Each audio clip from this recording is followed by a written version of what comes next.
শিলিগুড়ি শহরে অপরাধ করে আর নিস্তার পাবে না অপরাধীরা। শহরে ঘটে যাওয়া বেশ কিছু ঘটনায় দোষীদের সাজা ঘোষণা করল শিলিগুড়ি জলপাইগুড়ি আদালত। জানা গিয়েছে 2016 সাল থেকে শুরু করে 2023 সাল পর্যন্ত ধারাবাহিক বেশ কিছু ঘটনায় দোষীদের সাজা ঘোষণা করল আদালত। 2016 সালের পক্সো আইনে মুক্তিনগর থানার এক অভিযুক্তকে 10 বছরের কারাদণ্ড দিয়েছে জলপাইগুড়ি জেলা সার্কিট বেঞ্চ। পাশাপাশি 2017 সালে শিলিগুড়ি থানার হিলকার্ট রোডে একটি সোনার দোকানে লুট ও গুলি চালানোর ঘটনায় 3 অভিযুক্তকে গ্রেপ্তার করেছিল শিলিগুড়ি মেট্রোপলিটন পুলিশ।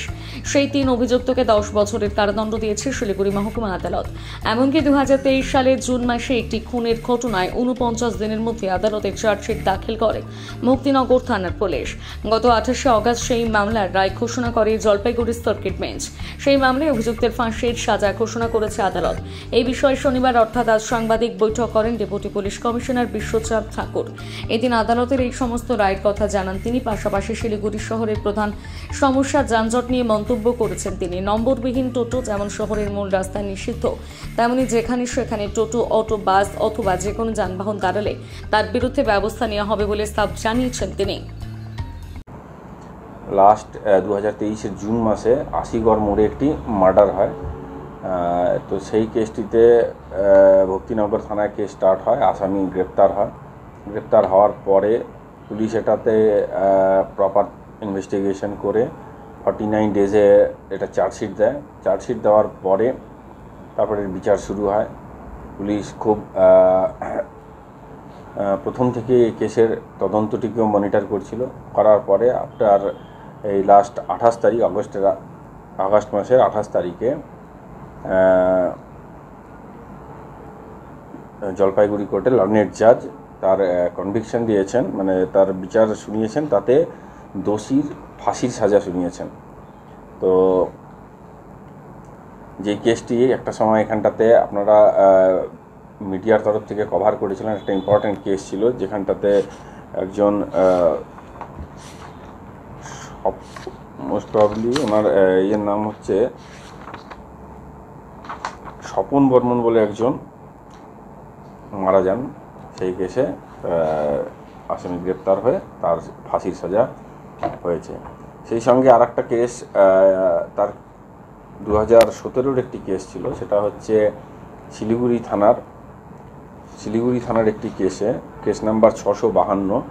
সেখানে একটি সোনার দোকান, নামি সোনার দোকানে হিলকার্ট রোডের ওপরে ডাকাতি হয়।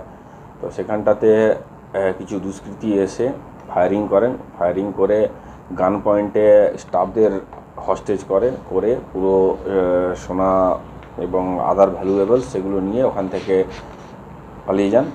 তো পুলিশ সেটিকে ধরে কেস স্টার্ট হয়। পুলিশ ধরার পরে তারপরে চার্জশিট করা হয় এবং পুরো লুটেড আর্টিকেলগুলো রিকভারি হয়।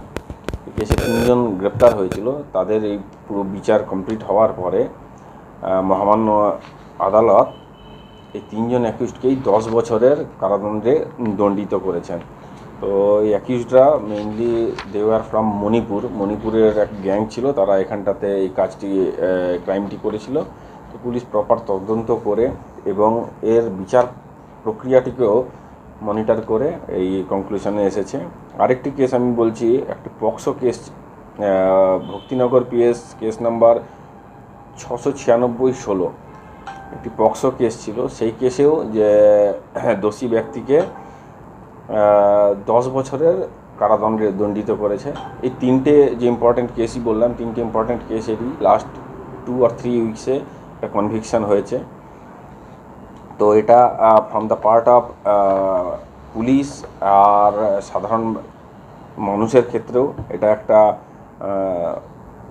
ভালো খবর যে যারা ক্রাইম করেছে পুলিশ ক্রিমিনাল এগেনস্টে অ্যাকশন নিয়েছে, তাদের প্রপার তদন্ত হয়েছে এবং তাদের পানিশমেন্ট হয়েছে। তো সেটাই আপনাদের মাধ্যমে শিলিগুড়ি শহরের ট্রাফিক ব্যবস্থা নিয়ন্ত্রণ করার জন্য অনেকগুলি পরিকল্পনা নেওয়া হয়েছে। প্রথম প্রাইমারি ফেজে আমাদের টোটোর রেগুলেশন করা হয়েছে। টোটোর কিছু জোন ভাগ করে দিয়ে রেজিস্টার্ড টোটো তারা চলছে। এরপরেও আমরা যতগুলো রেজিস্টার্ড টোটো আছে সেগুলোর আমরা কিছু সেগ্রিগেশনের প্ল্যান করেছি, সেটাও আমরা খুব শীঘ্রই চালু করব।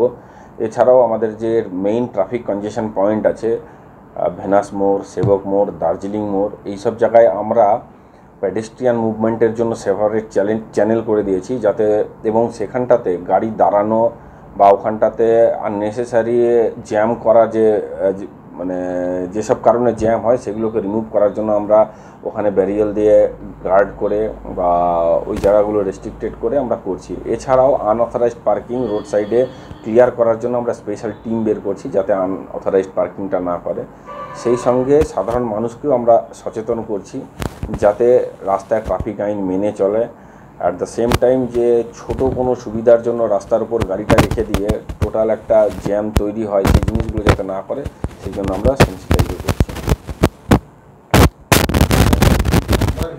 বন্ধ করার পর দেখা যাচ্ছে যে এখন ট্যাক্সি ক্যাবগুলো যেগুলো আছে ওগুলো এখন রাস্তার যত্র দাঁড়িয়ে পড়ছে এবং তার জন্য এবং তাদের একটা আলাদা একটা মানে দেখুন, আমি অলরেডি আপনাদেরকে বললাম, ট্যাক্সি ক্যাব হোক, অটো হোক, বাস হোক, যে কোনো ভেহিকেলসের ক্ষেত্রেই আমরা কনসার্নড যারা স্ট্যান্ড আছে ড্রাইভারদেরকে নিয়েও মিটিং করেছি যে প্রপার রুল ফলো করা।